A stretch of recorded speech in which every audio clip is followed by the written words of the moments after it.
Nouvelle règle pour favoriser le bien-être animal. La loi sur le sujet vient d'être précisée par un premier décret publié hier au journal officiel. Décret qui concerne notamment les obligations en matière d'achat d'animaux de compagnie par les particuliers, Martin Cadoret.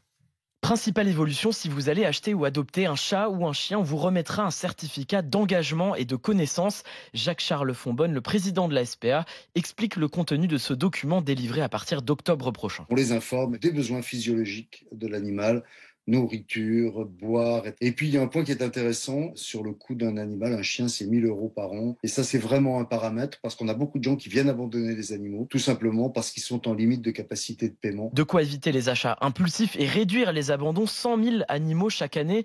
Problème, les sanctions prévues en cas d'abandon qui ont été renforcées ne sont pas rappelées dans ce document. Ce que regrette Lorraine Jacquet, chargée de plaidoyer à la Fondation Brigitte Bardot. Les détenteurs d'animaux ne sont pas toujours conscients ni de ce qu'est un acte de maltraitance, ni quelles sont les sanctions qu'il peut encourir si jamais il est poursuivi en justice. Donc là, justement, le certificat, c'était aussi le moyen de faire connaître quelles sont potentiellement les sanctions qu'ils encourent si jamais ils s'en occupent mal. L'autre principale nouveauté concerne les ventes d'animaux de compagnie en ligne. À partir de juillet 2023, les plateformes devront vérifier que chaque animal est bien inscrit au fichier national d'identification.